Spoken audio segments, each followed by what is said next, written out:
जय गुरुदेव, जय गुरुदेव,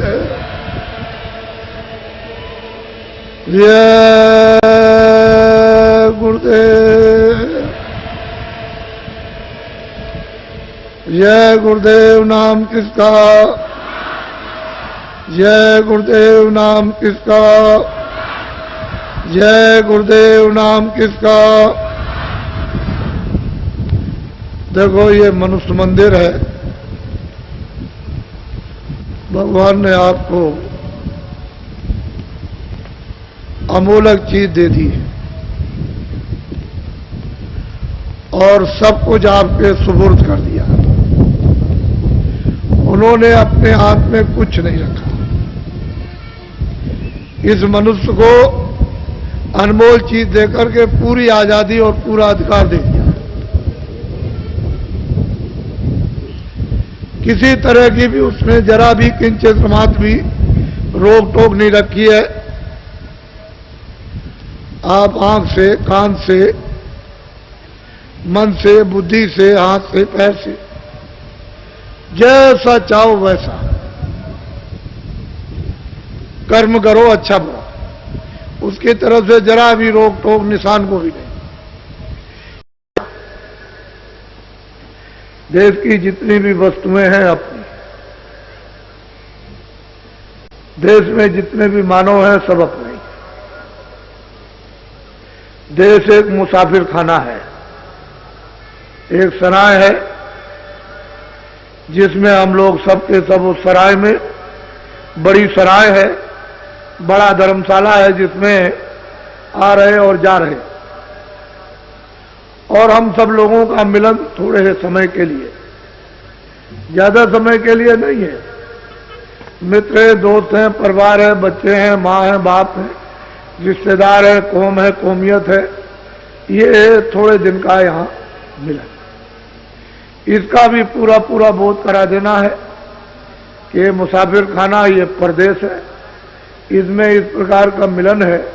तो आप लोग जितनी देर तक मिलो जुलो सद्भाव से, सप्रेम, एक दूसरे के इस मुसाफिर खाने में जो धर्मशाला उसमें काम आओ, आप उसके काम आओ, वो आपके काम। इससे परस्पर ये मानो भौतिक बुद्धि, प्रेम, विवेक का बढ़ेगा। जब प्रेम आपस में विवेक का बढ़ने लगेगा तो भौतिक बुराइयां अपने आप छीड़ होने लगेंगी, कमजोर होने लगेंगी। उनकी तरफ से बुराई से लगाओ कम होने लगेगा। चाहे वो हिंदू हो, चाहे मुसलमान, चाहे सिख ईसाई, छोटा बड़ा, अमीर गरीब कोई हो, लगाओ कम होगा। जब हम में आपस में प्रेम बढ़ेगा, भौतिक सांसारिक बुद्धि विवेक का, तो फिर हमको ये सुनने को मिलेगा कि हम तो विशेष काम के लिए यहां भेजे गए, मालिक ने हमको अनमोल अपनी कारीगरियों से हमको ये तन, ये शरीर, ये जिस्म दिया है, तो हमारा काम तो और है। इन्हीं के कामों के साथ में तो आपने फिर आत्मिक जागृति आप में होगी और फिर वो आत्मिक प्यास लगेगी। जब भूख लगेगी, प्यास लगेगी, तो आदमी उसके लिए कि हमको प्यास लगी है और ये सब अच्छा नहीं लगता, तो वो दौड़ेगा कहीं पानी मिल जाए। तो महात्माओं के पास में ये जल है, भोजन भी है और जल भी, वहां इनको आध्यात्मिक पीने को मिलेगा। उनके पास इसका मुहाना है, स्रोत है, झरना है जो निकल रहा। उस घाट पर अमृत की धारा निकल रही, पीने वाले पी सकते हैं, लेकिन आपको प्यास लगे तब मुंह बंद किए रहोगे, जबरदस्ती कोई मुंह में खोल करके अगर डालना चाहे पानी तो आप बंद कर लो, तो कैसे डालें? तो उसे प्यास के कारण मुंह खुल जाएगा। तो महापुरुष फिर शीतल, जैसे पपिया होता है, उसको जब प्यास लगती है तो इस पानी से उसकी प्यास नहीं जाएगी, वो घड़ों का घड़ों पी ले, लेकिन वो लेट जाता है पूर्णमासी के दिन और मुंह खोल लेता है कि मालिक मुझे बहुत प्यास लगी है, इस पानी से मेरी प्यास नहीं जाएगी। तो मालिक उसके प्रण को, उसकी तड़प को, उसकी प्यास को तो स्वाद की एक बूंद गिरा देता है, उसके मुंह में गिर जाती है, उससे वो जीवित रहता है। इसी तरह से महापुरुषों के पास जल है, भोजन है, वो आध्यात्मिक। लेकिन आप जब बाहर से अपना संबंध है, बाहर से अपने विचार और काम, भौतिक विवेक, प्रेम का नहीं बनाओगे, तब तक ये सब आपके लिए शत्रु हैं। ये चोट मारते हैं, जैसे हथौड़ी की चोट मारी जाती है, ऐसे ही शब्दों की चोट तीखी तीखी मारती है। तो उससे मतलब यह है कि शरीर जो है व्याकुल हो जाता है, बेध जाता है, और किसी के शब्द बर्दाश्त नहीं होते। लेकिन जब प्रेम हो जाएगा तो सब वही कड़ुए शब्द जो मारेंगे, जैसे फूल लग रहे हैं, आपके दिल दिमाग पर उसका कोई असर नहीं किसी तरह का।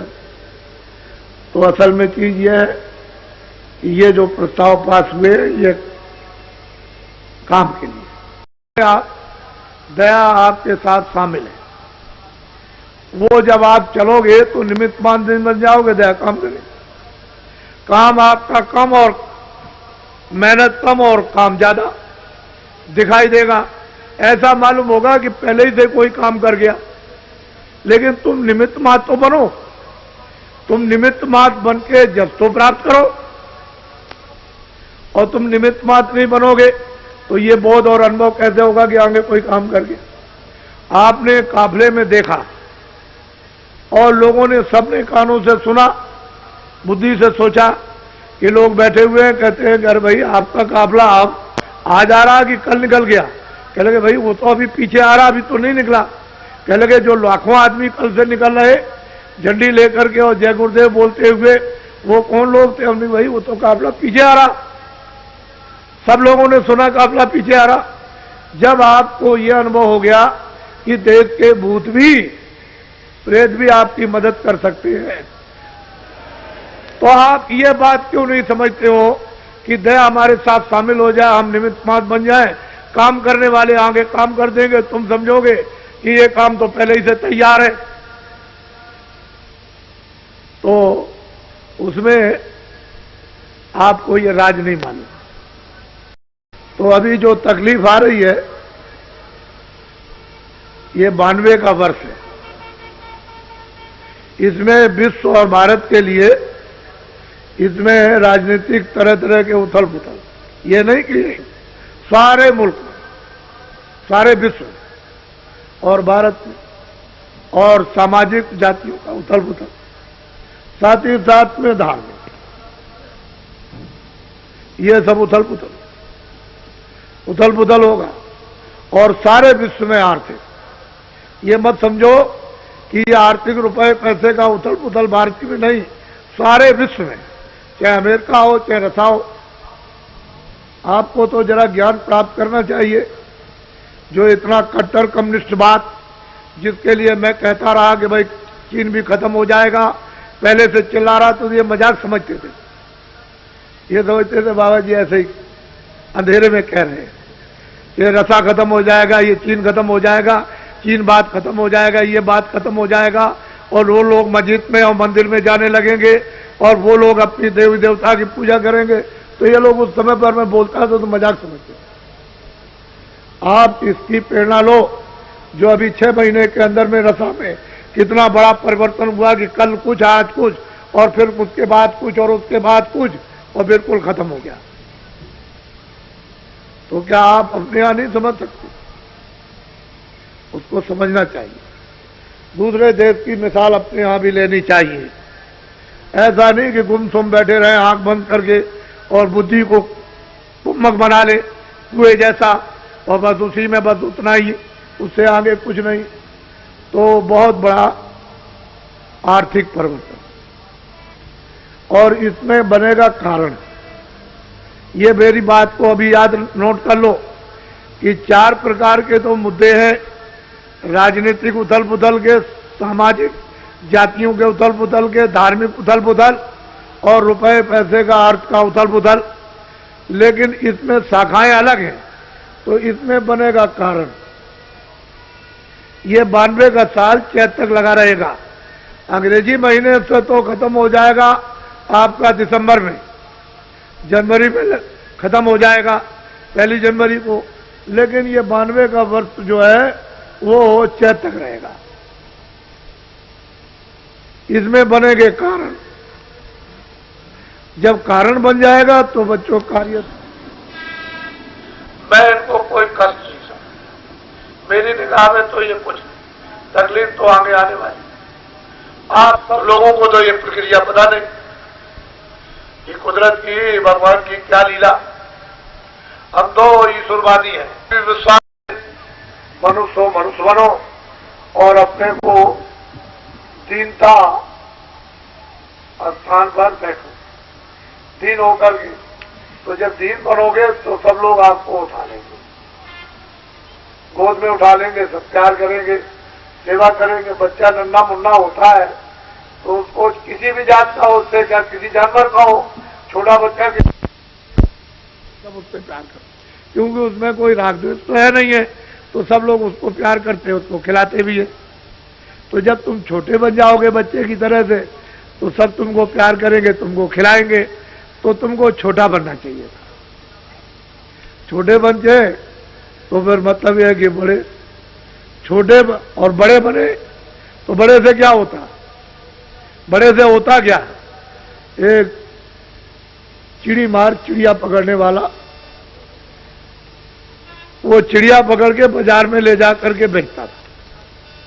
छोटी छोटी चिड़ियाएं पकड़ता था, बड़ी कोई नहीं पकड़ता था। बस एक पिंजरे में बड़े में ले गया और 2 आने की, 4 आने की, 2 आने की, 4 आने की, वो सब लोग आए और चिड़िया खरीद करके ले गए। तो एक बहुत चिड़ी मार, उसने कहा, अरे भाई तुम क्या देखते हो? कह लगे, भाई मैं देख रहा हूं, मुझे कोई मजदूरी नहीं मिल रही। तुम देखते नहीं हो, ये चिड़िया ले आता है और बस आकर के यहाँ फटाफट 2-3 घंटे में बेच के चला जाता है, तुम भी चिड़िया पकड़ के ले आओ। तो वो बेचारा उसके कहने से गया, जंगल में इधर उधर देखता रहा, तो उसको देख करके चिड़िया उड़ गई, उस पेड़ से और दूर चली गई। तो एक तालाब में एक केकड़ा था, ऐसे बैठा हुआ था इस तरह से। तो उसने सोचा कि ये बहुत बड़ा भी है और मतलब यह है कि इसका दाम बहुत लगेगा। वो जितना चिड़िया सब बेची जाती है, जिनका दाम उससे ज्यादा इसी का दाम लग जाएगा। तो किसी तरह से उस केकड़ को पकड़ लिया, उसको पकड़ लिया और बाजार में ले गया, उसको बैठा दिया। अब वो केकड़ा ऐसे करके बाजार में बैठा हुआ और छोटी छोटी चिड़िया सब लोगों ने 2 आने 4 आने की खरीद के चले गए और बेचने वाले भी चले गए। वो शाम तक अंधेरे तक ऐसा बैठा रहा। तो कह लगे, भाई तुम कौन हो? कह लगे, अरे भाई मैं तो आया था कि ये बड़ा है, एक ही पैसा दे देगा, तो मैं तो ले आया पकड़ के। इसका तो एक भी नया पैसा नहीं लगा। इसके बड़े बनने से क्या हुआ? छोटी छोटी चिड़िया यानी बिक गई और ये इतना बड़ा है और ऐसा मूर्ख और बेवकूफ, इसका कोई भी दाम नहीं लगा। तो जब बड़े बन जाओगे तो आपका कोई मूल्य नहीं है, छोटे बन। परमार्थ में, मानवता में, मनुष्यता में तो छोटा बनना ही चाहिए। और छोटे बनते हैं तो क्षमा करना, अंग्रेजों के राज में जब लोग सेठ साहूकार मंडियों से जब अनाज खरीदते थे, जैसे चना है, तो मुझे एक मुनि मिले कि आप कहाँ रहते हैं? कह लगे, मैं तो बनारस रहता हूं, मैं यहाँ अनाज खरीद रहा। क्या खरीद रहे? कह रहे मैं चना खरीदता हूं, मद्रास में भेज रहा हूं। तो मैंने उनको 2-3 दिन ये मेहनत करते देखा, कभी 1000 बोरा, कभी 2000 बोरा, कभी 4000 बोरा रोज मतलब है खरीदने, और रोज मतलब ये कि वो ट्रेन से भेजे। तो मैंने एकदम उनसे पूछा, मैंने कि मुनीम जी ये बताओ कि इसमें मुनाफा कितना होता होगा? कह लगे साफ खर्चा काट के, अपना खर्चा, यहाँ का खर्चा, पल्लेदारी का खर्चा, और इसका खर्चा, और उसका खर्चा, और ले जाने का खर्चा, और वहां का उठाने का खर्चा, वो जितना भी खर्चा है सब काट कूट करके एक बोरे पर 4 आने बचते हैं। 4 आने बचते बस। सब खर्चा काटने के बाद एक बोरे पर, 1 कुंटल पर 4 आने बचते, और 4 आने बचने पर भी वो करोड़पति है। तो उस समय पर कितनी मेहनत कि अच्छा से अच्छा सामान, और मतलब यह है कि ज्यादा से ज्यादा जब जरूरत हुई तो फौरन मद्रास, फौरन गुजरात, फौरन यहाँ, फौरन आसाम, और भेज दिया। और 2 आने बोरा बच गया, 4 पैसे बोरा बच गया। लेकिन वहां जनता को भूखों नहीं मरने देते थे ये लोग। आज यह है कि यहाँ पड़ोस में भी अगर चिल्ला रही हो जनता कि हम भूखों मर रहे, अनाज नहीं है, तो यहीं बगल में नहीं जा सकता, इसी जगह। तो एक सेठ साहूकारों का प्रबंध और एक इनका प्रबंध, जमीन आसमान का अंतर। ये चिल्लाते रह जाए रेडियो अखबार पर, और मौके पर वहां कुछ भी न जाए, और ये कहते हैं कि वो तो पहुंच गया, तो जनता को चकमा दिया, धोखा दिया, पहुंचा कुछ नहीं। तो पहले सेठ साहूकार इस तरह की सेवा करते थे। और कोई आया, सेठ जी आप बहुत बड़े हैं, आप बड़े दयालु हैं। यहाँ ये सब गायें जो चरती हैं जंगल में, यहाँ कहीं भी पानी पात में नहीं है, तो हमारी प्रार्थना है कि एक बावली बनवा दीजिए। उनका अच्छा ठीक है, चलो मुनीम जी एक बावली खुदवा दो, वहां जानवर प्यासों मरते। कहीं कुआं है, जरूरत पड़ गई, आदमी कुआं बनवा दो। कह लगे बहुत आदमी आते जाते हैं, सेठ जी एक धर्मशाला बनवा दे। क्या अच्छा। तो वो अपने उस मेहनत से के उस कमाई में से पुण्य भी करते रहते थे। आज अगर कोई बना दे तो पैसे कहां से ले आए? तो वो भी एक काम नहीं कर सकता। तो धर्म में भी चोरी और धर्म में भी झूठ, और धर्मशाला बनवाने में, बावली बनवाने में भी धोखा और बेईमानी। तो ये बताइए कि अच्छे आदमी किधर रह गए? एक युग जमाना ये था, अच्छी कमाई थी, सब लोग शुद्ध पवित्र रहते थे भगवान का। अब तो सब गड़बड़ हो गया। अब तो उसकी दिशा ही दूसरी है, और वो आपको पकड़नी पड़ेगी थोड़े दिन के बाद। वो तो आप सब आपके सामने आ जाएगा, उसमें मतलब वो तो आपको पकड़ना ही है, बगैर पकड़े हुए काम होने वाला है ही नहीं। तो इसलिए उनको भी इज्जत मिलता था, कीर्ति होती थी, और वो भी समझते थे कि मेरी मेहनत में से कुछ लोगों की सेवा हो जाए, जनहितों की, तो अच्छा है। आजकल कुछ नहीं, आजकल तो सीधा दिल्ली और भोपाल ले आइए पूरी कमाई में से, तो रख लेंगे वो, और कहेंगे जो भी कमाओ ले आओ यहाँ गई। तो बेचारा क्या करेगा? इसी काम के लिए सच्चा समझता है कि ये कारखाने दुकानें सब बंद कर दी जाए तो अच्छा रहेगा। तो अभी ये दोषी, जनता कहती है ये दोषी, बदला कहते वो दोषी। तो ये सब बातें जो है अनर्गल, अनविचार, विवेक में कोई चीज जानकारी में नहीं, जो जैसे आया वो पकड़ा आपने, उसकी दिशा वगैरह कुछ नहीं, बस चिल्ला रहे सबके सब। तो असल में पूरा का पूरा माहौल ही बिगड़ गया। अब धीरे धीरे आपको इस तरफ लाया हूं, और इसमें ये चीज वहां तक पहुंच जाएगी, जंगलों तक। अब ये जंगलों के लोग भी चल पड़े और अपने आप को बदलने लगे। कितने कितने डकैत और चोर जो सरनाम थे, उन्होंने सब अपने अट्टे कट्टे, बंदूक, राइफलें बाहर की, ये वो सब उठा करके जमीन में गाड़ दी, और अच्छे सज्जन बन के भगवान का भजन कर लिया। तो कहने लगे मुझे महाराज अब कुछ नहीं करना, मैंने जो कुछ भी दुनिया में किया था सब कर लिया। अब तो मुझे अपने किए हुए की क्षमा याचना करनी है, पश्चाताप। अब मैं ये काम कभी नहीं कर सकता। जब मेरी समझ में नहीं था, मेरी समझ में आया। अब मुझको मतलब ये कुछ अंकुर, कुछ बुद्धि विवेक में आया, ये मनुष्य शरीर जो कुछ रह गया उससे कुछ काम कर लिया। तो कितने चोर कितने डकैत बदल। ऐसा मत तुम्हारे बीच में से उठा ले और तुमको लेके चले जाए और आप कुछ नहीं कर सकते। ऐसे लोग यहां बैठे हुए हैं यहां पर, और अब साधु हो गए। कुछ नहीं, अब उनको तमाचा भी मार दो, कुछ नहीं तो उनको जरा कड़ी बात कर दीजिए तो बस समझ लीजिए कि आपका लापता हो गया, पता नहीं लगेगा। तो ऐसे ऐसे लोग बदल गए। और अब साधु सज्जन दयावान कि दूसरे की तकलीफ को देख के बर्दाश्त नहीं कर पाते। पहले क्या थे और अब क्या।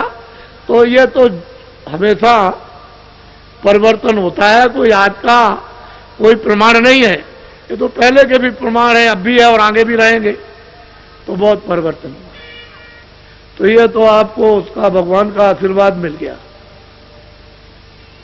अब यह है संदेश, आध्यात्मिक है। ये जीवात्मा बहुत सदियों से इस जिस्म में इन कारागारों में बंद है। वैसे तो आपकी आजादी जो थी उसी का आपने दुरुपयोग कर लिया, तो कर्म बंधनों में आप बंध गए, इसलिए ये सजा भोग रहे हो। ये पशु पक्षी चार ही खाने हैं, अंडज, पिंजर, उगमज और अस्तावर। जो अंडे से पैदा होते हैं वो सब अंडज, जो भी अंडे से पैदा हो उसको अंडज खान कहते हैं। जो पिंड से पैदा हो जेल से, वो सब पिंडज कहते हैं। उगमज कहते हैं जो जमीन से निकल आए, जीव जंतु आदि जब निकल आते उसको उगमज खान कहते हैं। और अस्तावर कहते हैं वृक्ष आदि जो पृथ्वी पर खड़े हुए। तो ये जीवात्माएं कर्म करके अस्थावर में यानी वृक्ष आदि योनि में चली जाती और हजारों हजारों वर्ष तक जो है वहां खड़ी रहती। ऐसी जगह पर उनको जन्म दे दिया जाता है। जैसे नाखून है तो इनको आप काट दीजिए, यानी पके हुए नाखून तो कोई तकलीफ नहीं, ऐसे डाल काटिए, ये काटिए, ऐसे काटिए, तो जीवात्मा को कोई भी उस पर तकलीफ नहीं, कोई आवाज नहीं। उस तकलीफ का नाखून काटिए, बाल काटिए, मूछे काट दीजिए, दाढ़ी रोज बनाते हो तो आपको कोई तकलीफ नहीं। लेकिन चमड़ी काटो तो फौरन चिल्ला पड़ोगे, कच्चा नाखून काटो चिल्ला पड़ोगे। तो कुदरत ने ऐसी चीजें बना करके आपको दी हैं कि जीवात्मा को जहां जरूरत है वही तकलीफ और एहसास होता। तो वो योनि है 4 खाने 84। अब नस्लें हैं 84 लक्ष्य नस्लें हैं। पिंडज खान में कई नस्ल के पंछी, कई नस्ल के जीव जंतु, कई नस्ल के सांप, कई नस्ल के पंछी, कई नस्ल के कीड़े हैं, कई नस्ल के जानवर हैं। ये सब छोटे बड़े जानवर। तो ये अलग अलग कई नस्ल के पेड़ हैं, कई नस्ल के उपज जीव हैं। तो उसमें 84 लक्ष्य, ये 4 खाने। तो इसमें जीवात्मा बेचारी बंद, अपने कर्मानुसार सजा दे दी गई, भोग रही। आपको कोई अधिकार नहीं है कि भगवान ने उसको सजा दी है तो आप उस पर जुल्म करो। तो किसी जीव जंतु को आप अपनी समझ से उसको काटो मत। पशु हो, पंछी हो, कोई भी हो, आपको काटने का जिसको जिसने बनाया वही उसका जिम्मेदार है। वो बना भी सकता है, बिगाड़ भी सकता है। तो बनाएगा और बिगाड़ेगा, आपको अधिकार नहीं है। क्यों कि आपको बिगाड़ करके फिर उसमें भेज देगा, सजा दे दे, तो फिर कितनी पीड़ा कितना दर्द होगा। और नरक है अलग, वो दिव्य नेत्र ज्ञान चक्षु से देखने को मिलते हैं। लाखों लाखों मीलों की लगियां होती हैं, यानी बांस जैसी लगियां। तो उन पर बड़े बड़े नुकीले ऐसे खोज करके और ऐसे जलाते रहते और वो तड़पते रहते हैं उसको करोड़ों करोड़ों वर्षों तक। 1-2 नहीं, कितने जलाने वाले लगे हुए, वो जलाते रहते हो, चिल्लाते हो, वहां कोई नहीं जाता, कोई है ही नहीं। कौन सुनेगा उनकी तकलीफ को। तो जो किया है तो भुगतरे जिया, और तूने गुरु पूरा ढूंढ न किया।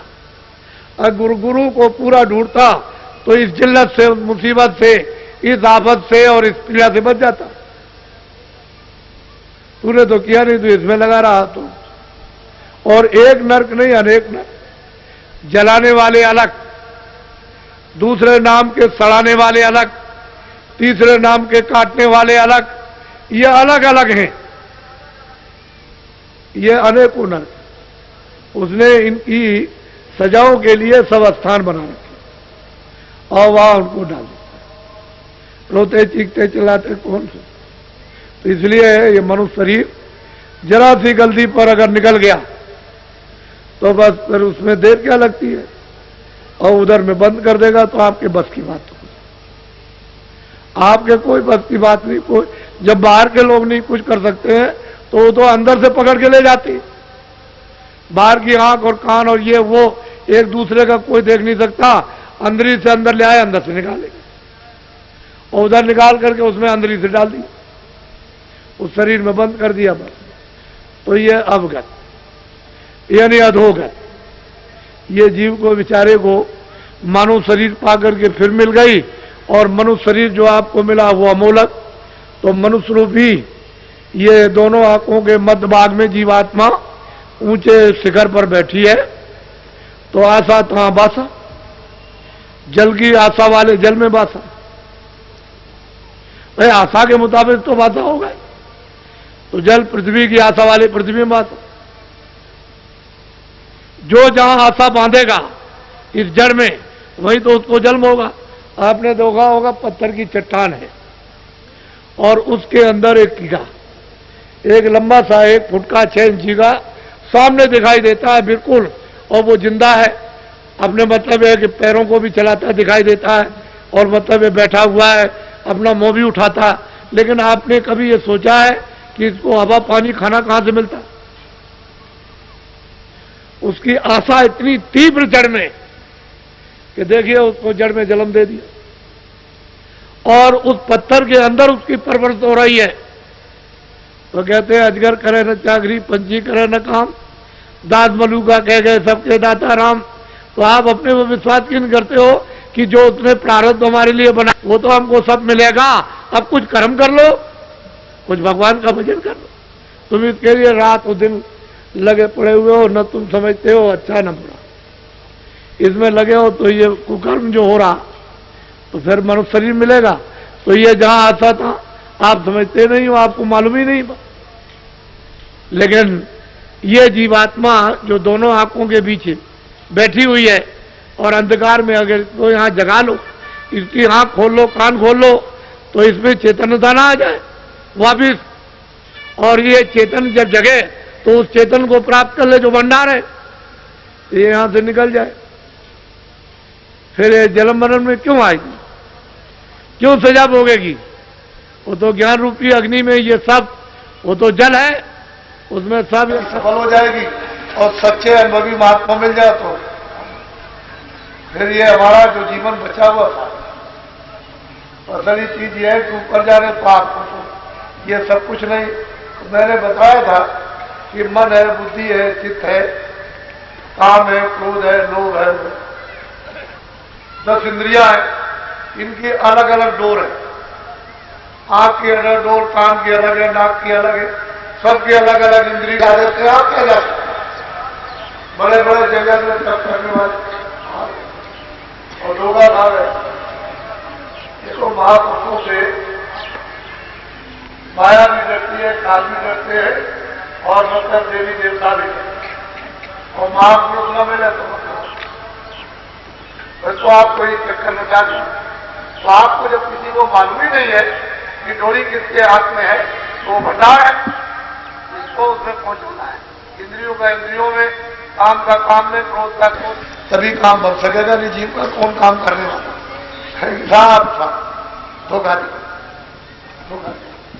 तो ये सब अंदर में जब दिव्य नेत्र ज्ञान चक्षु जब खुलता है और कान खुल जाते हैं और अंधेरा चला जाता है, प्रकाश इस सूरज से, चंद्रमा से, तारों से बहुत ज्यादा सामने जब प्रकट होता है, वो सब एक ही घटना में इतना चिल्लाया जाता कि वो दर्द फैल गया। पृथ्वी पर फल नहीं रहेगा, अनाज नहीं रहेगा, तड़प तड़प के बच्चे को मारोगे, बच्ची को मारोगे, प्राणों को भी रक्षा के लिए उसको मार दोगे, वो चली जाएगी कहीं बाहर, तब तक बच्चा घर में है, अनाज है नहीं, तो बच्चे को मार के खा गए, पता ही नहीं। जब कुछ नहीं मिला तो औरत को मार दिया, औरत ने रात को आदमी को काट दिया, समझ गए, प्राणों की रक्षा के लिए, क्योंकि घास है नहीं, चलो बरपत्ती फल है नहीं है। तो जब ये नहीं रहेंगे जंगल में घास नहीं, तो जानवर तड़प तड़प करके चारों तरफ दौड़ेंगे और गिर जाएंगे। जो जिसको पाएगा वो एक दूसरे को खाएगा। वो तो बहुत ही, यानी मतलब ये है कि ऐसा मतलब भयावह दृश्य है। जब क़यामत आती है महाप्रलय, तो बहुत पानी नहीं मिलेगा, अब जंगलों में आग लग जाएगी, घास का नाम नहीं थी, ये जानवर मरने लगेंगे, वहां जल जल के कितने जीव जल जाएंगे, दर्दनाक, कोई वर्णन नहीं करता। और फिर पानी को मतलब अग्नि सोखती है, तो ये जल के जितने भी जीव हैं ये सब एकदम बाहर तड़प तड़प करके, पानी की बूंद नहीं मिलेगी, तड़प तड़प करके, जब तक जो है तो एक दूसरे को तड़प तड़प करके किसी अग्नि को वायु सूख लेती और वायु को आता। न यहाँ मंदिर, न मस्जिद, न ये पृथ्वी, न वायु, न कोई गीता, न रामायण, न उसी आकाश। जब इतने वायु को खींच लिया तो आकाश में सब, और आकाश और सब को माया करते हुए, तो स्वर्ग और वैकुंठ जितने भी 14 भवन, 14 लोक और 14 कवच सात ये सब, ब्रह्मा महादेव जितने भी देवी देवता, ये 9 करोड़ दुर्गा, 10 करोड़ शंभु और 33 करोड़, ये सब के सब पूरे के पूरे सिमट जाते हैं महाराज।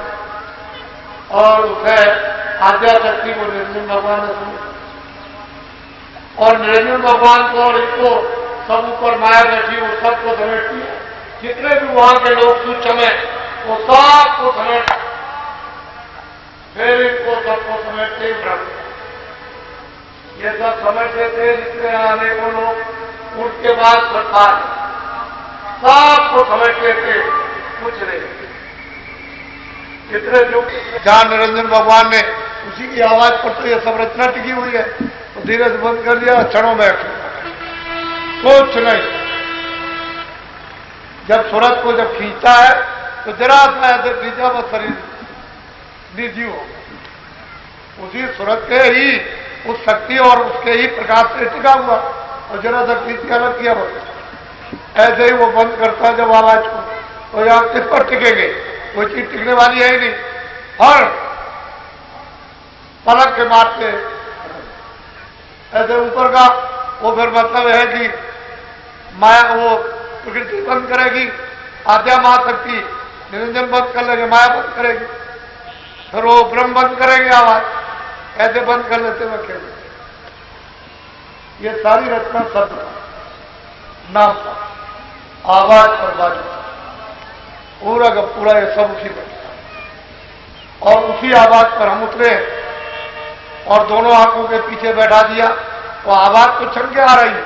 अगर बिल्कुल ही आवाज बंद हो जाए तो एक सेकेंड, एक क्षण में इस शरीर के अंदर जीवात्मा नहीं रह सकती है, तो आवाज का ठंडक का सहारा। और जब आंख कान खुल जाते हैं तो प्रकट हो जाती है, उसी को कहते हैं नाम जी जब जागे जोगी।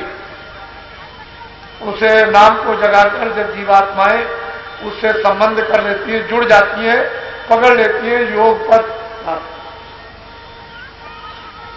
प्राप्त निकल जाती है। तो आपको तो ये राज कुछ है, इसलिए आप लोग हमारी सनातन अनाथ काल की ये आत्मिक विद्या दौलत संपत्ति है, और भारत में हमेशा यहाँ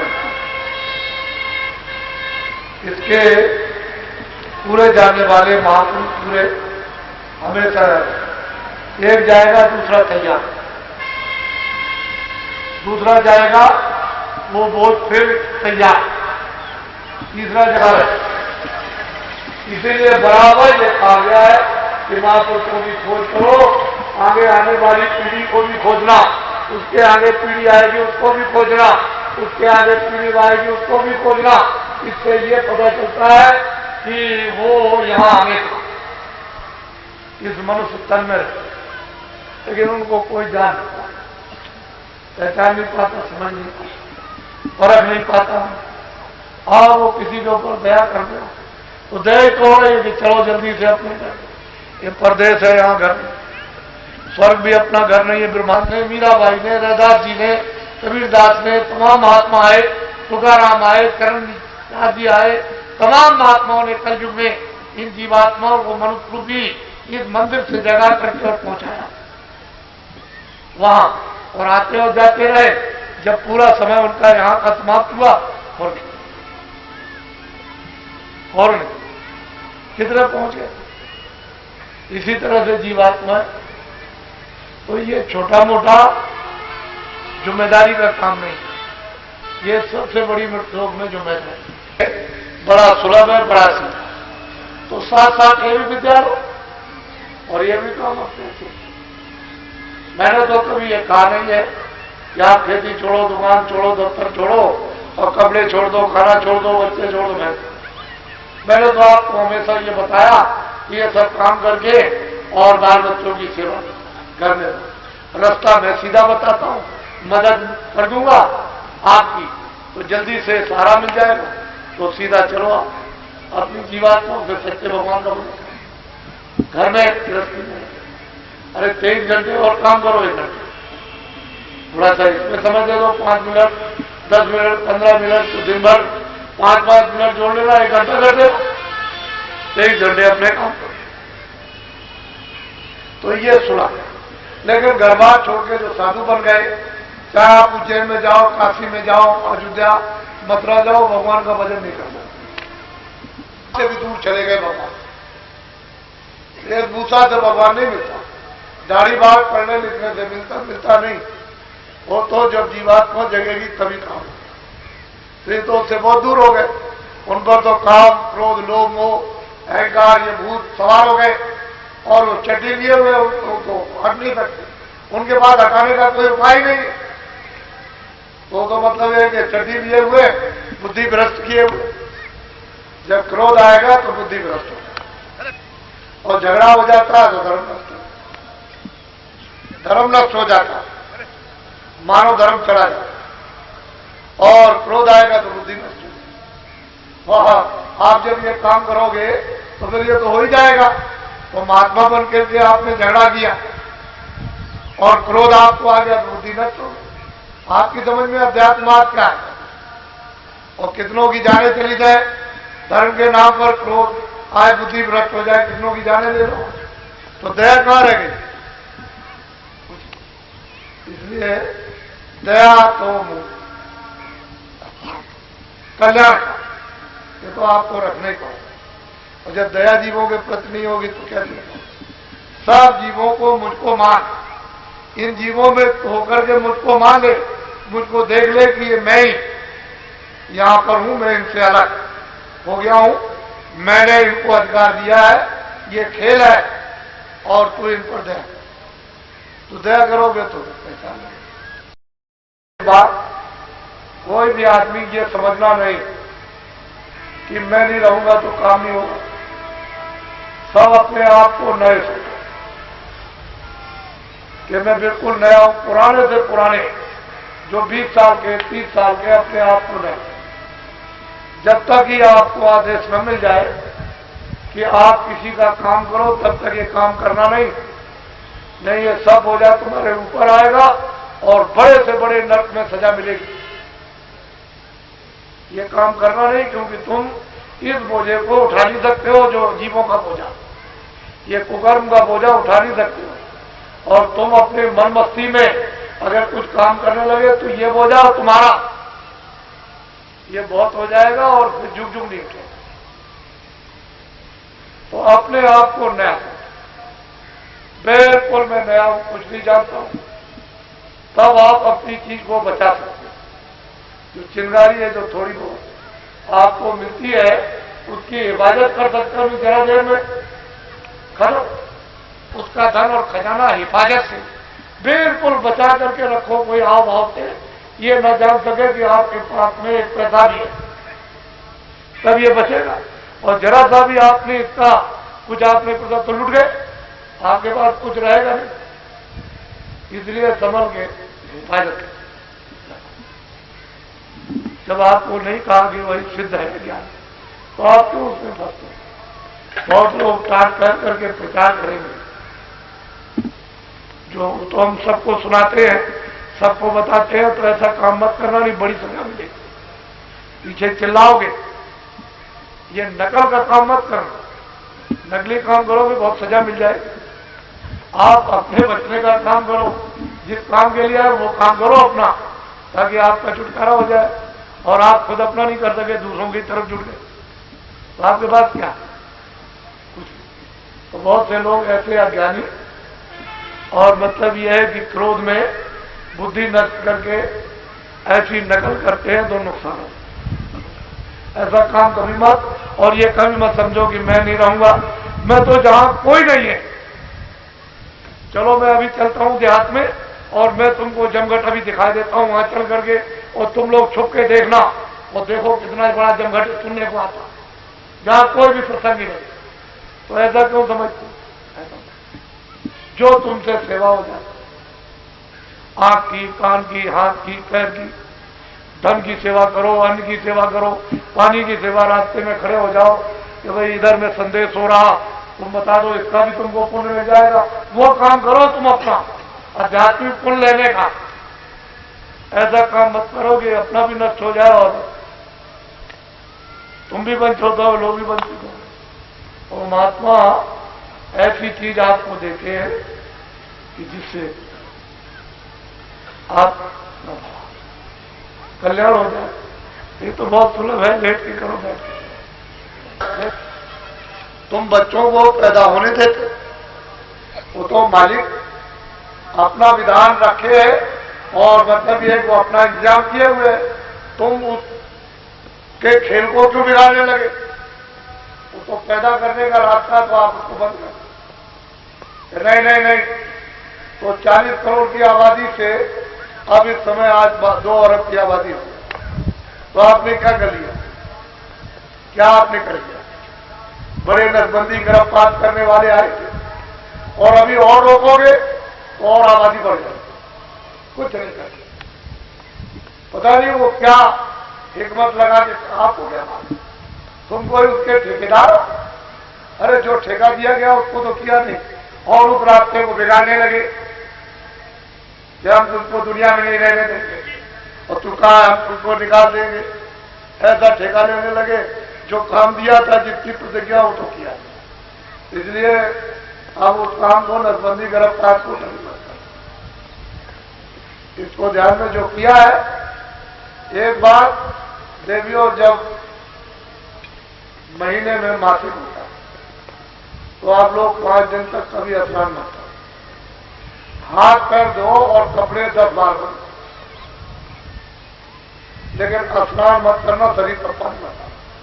जब तुम पानी डालोगी तो खून खराब हो जाएगा, रखे खून में स्पुष्ट रहता है।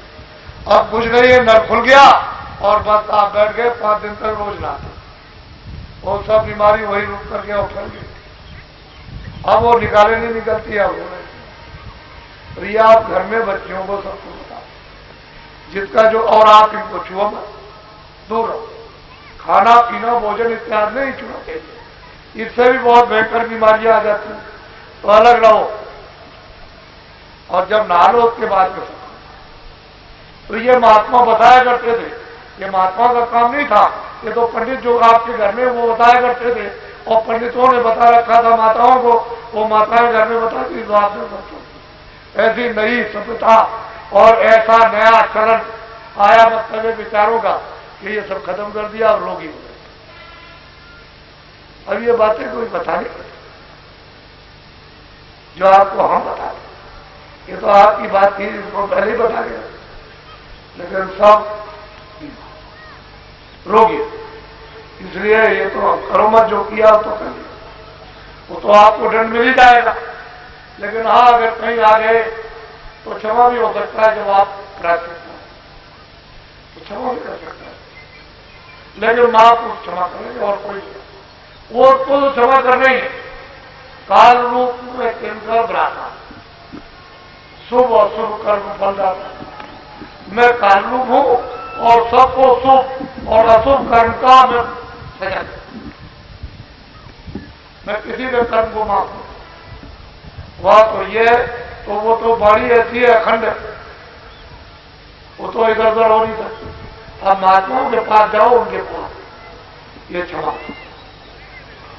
वो क्षमा नहीं करेगा जिसने विधान रखा, जो इसका इंसाफ करता हो क्षमा नहीं करता, उसके आगे आने जाने वाले वो क्षमा। तो वहां आप सोच नहीं पाओगे तो क्या, ये सब चीजें आपकी जरूरत की थी, उसको समझ लेना चाहिए। तो पहले ही आपने नहीं समझा और आप एक तो ये हो गया, तो एक तो चीजों में फंसे, तमाम चीजों में फंसे, या छोटे बड़े वाले सबको सब पसंद, और ये अमूलक चीज जो, और जीवात्मा को कोई शिष्य बना नहीं सकता, ये उसका इसमें रूप है। तो अपने आप को शिष्य सब बने, क्योंकि मालिक के रूप को, मालिक की चेतनता को कोई मतलब शिष्य नहीं बना सकता। वो जो शिष्य बनने की बात है वो हो गया, जब तक अपने को बोध नहीं होता है, काम है, क्रोध है, लोभ है, मोह है, इनको दूर करने के लिए तो आप शिष्य।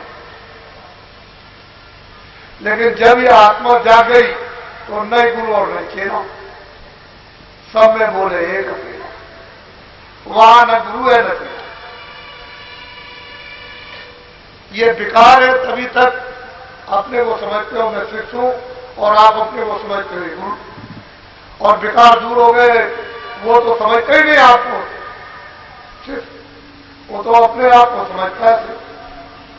तो मालिक के रूप को शिष्य होता है, न गुरु बना सकता, वो तो मददगार है, सेवादार, और वहां तक पहुंचा देगा। वो खुद पूछेगा कि कौन लाया, तो वो खुद चिल्लाएगा कि बलिहारी उन गुरु की जो गोविंद जी होता। ये सब श्रेय और सब कुछ है, ये उनका है जिन्होंने आपके पास, तो मैं तो मृतलोक में उनको सबसे बड़ा, वो कैसा, उन्होंने कुछ नहीं कहा, वो तो कहते हैं हम तो इस सेवक। तो मालिक के उस रूप को शिष्य नहीं बना सकता, ये बड़ा गहन विषय है। और अगर शिष्य बना लिया और गुरु बन गया तो सीधा नरक हो, दरवाजा खोल, अंधा गुरु और बैराग सेवा, वो हो नरक में ठेला ठेला। तो आप ये विद्या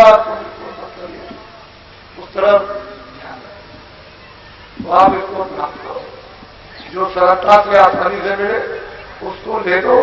अरे घर में गंगा बहे आपके गांव के किनारे, तो सबको उस ब्रह्म गंगा में अपनी आत्मा को अपना करना चाहिए, और नहीं करते हो तो फिर वो समय निकल जाएगा, वो तो मतलब है बहती हुई निकल गई और फिर सूख गई। तो आप क्या समझते, ये भागीरथी थे, वही ब्रह्म गंगा जाएगा, ब्रह्म लोक से उसकी धारा, आसमानी आवाज, उन लोगों में बड़े बड़े दरिया बहते, कितने बड़े बड़े दरिया है जिनकी पैमाइश कोई नहीं कर सकता, और उन्हें निर्मल स्वच्छ, बालू का, मिट्टी का कोई नाम निशान नहीं। और नीचे देखो तो कितने लाख नीचे दिखाई देता है उस पानी में। अब पानी कहे कि क्या, तो मालिक की लीला, ऐसे ऐसे दरिया, जब ये रूहें जाती है जीवात्माएं वहां, उसके किनारे तो स्नान करती है, एक दो ही दो नहीं, नदियों के किनारे स्नान करती है। मालूम होता है कि सारी आत्माएं तो यहीं नहा रही होंगी। अब वो तो ऐसा, वो तो अमृत है, ये पानी नहीं है, ये न यहां कोई मिट्टी, न ऐसी मिट्टी जहां वो बह रही, ऐसे ऐसे विशाल बड़ी बड़ी नदियां, बड़े बड़े मतलब नाले, समुद्र, बड़े बड़े, ये सारा विश्व है। वो मतलब यह है कि मालूम होता है कि एक इतना सा टुकड़ा, ऐसे ऐसे उन लोगों में जब वो सोते देखती हैं तो वहां का इतना नया है, तो यहां की क्या कीमत है। ऐसे आपके लिए उसने आराम, आनंद उन लोगों में रचना, ये सब मतलब ये कर रखी है, सब कुछ आपके लिए। आप यहाँ गलीज में पड़े हुए हो तो ऐसा। ये तुलसीदास जी ने जो लिखा है कि वहां त्रिवेणी में, यहाँ त्रिवेणी नहीं है, तो त्रिवेणी की नदी बड़ी, ये त्रिवेणी वहां क्या है, ये तो बालू मिट्टी की त्रिवेणी है, वहां तो मिट्टी नाम में था, वहां स्नान। प्रगट पार प्रभु उर्वासी, ब्रह्म निरिय विरज अविनाशी, काम होकर कारण। कहते हैं सबका सृजनहार तो पड़े, लेकिन रास्ता है, नाम को आवाज को पकड़ो तो पकड़ के चढ़ चलोगे। उसने पौड़ी बना रखी है सीढ़ी, तो चढ़ चलो सीढ़ी पर, महापुरुष धीरे से चढ़ा देते, अपने आप तो चढ़ के जा न पाओगे। तो मुसलमान सिख ईसाई कोई भी विवाद सामाजिक हो या जातियों का हो या धार्मिक, मोहब्बत प्यार से सब कुछ हल किया जाए। मोहब्बत प्यार में इतनी शक्ति और ताकत है कि किसी के भी दिल दिमाग को जीती। मोहब्बत प्यार में मुसलमान की लड़की हिंदू के साथ, हिंदू की लड़की मुसलमान, और माँ बाप समाज के लोग कुछ नहीं। मोहब्बत प्यार में मकान ले लो, जमीन ले लो। मोहब्बती प्यार में, सम्मान में ही लोग दान दे देते, ये सब है। और मोहब्बत और प्यारी में लोग सब घर बार छोड़ के, तो मोहब्बत और प्यार बहुत बड़ी चीज है, और वो हम सब लोगों में आप मंदिर ले जाओ, घर ले जाओ, ये ले जाओ, और मोहब्बत प्यार नहीं है, मान सम्मान नहीं, तो मतलब यह है कि कोई चीज एक नहीं दी जाए तो वहां झगड़ा हो जाएगा, कत्लेआम हो जाएगा। तो अपने लोगों को इस धर्मनिरपेक्ष और प्रजातंत्र में कत्लेआम से करता है। ये राजनेता अपने अपने स्वार्थ के लिए, दिल्ली की और प्रांतों की गद्दी के लिए हिंदू मुसलमानों का, सिखों ईसाइयों का कत्लेआम कर, जब देखेंगे तो एक दूसरे मुल्क को कत्लेआम कर, अपने लाभ के लिए करोड़ों मर जाए। अभी बस कहेंगे कि हमको बड़ा अफसोस है, करोड़ों चले जाए एक ही झटके में, कहेंगे हमको बड़ा अफसोस है, 2 करोड़ मर जाए अपने साथ। आप लोग इनसे बचो। घर में रोटी बनाते हो और रोटी को न पलटी जाए, उस गर्म तवे पर रोटी बना के डाल दिया जाए, न पलटा जाए तो क्या हो जाए? क्या हो जाए? जोर से बोलो। तो ये तो आप समझते हो कि जल जाएगी, और कुत्ते को बुलाओ, चुपकारो और रोटी डाल दो तो सूख करके चला।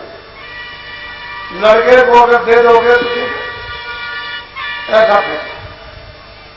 जली रोटी किसके काम आई?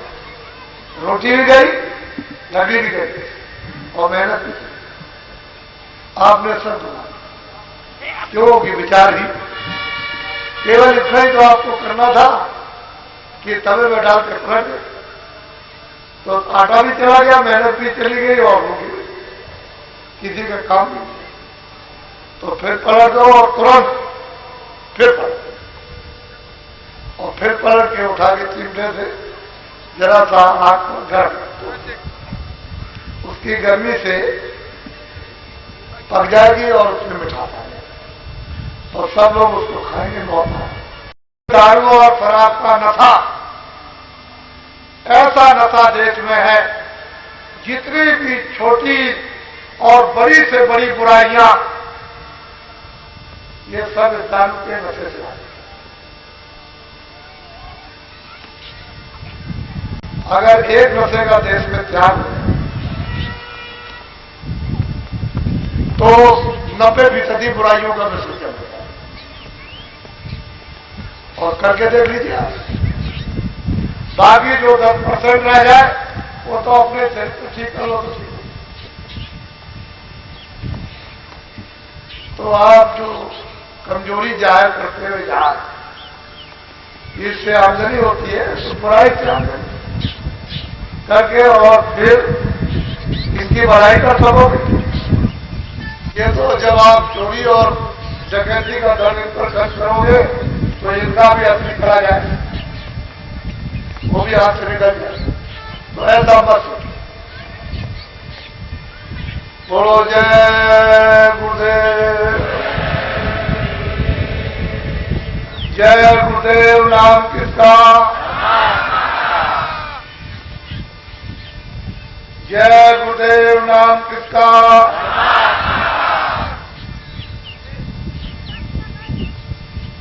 जय गुरुदेव। नाम किसका?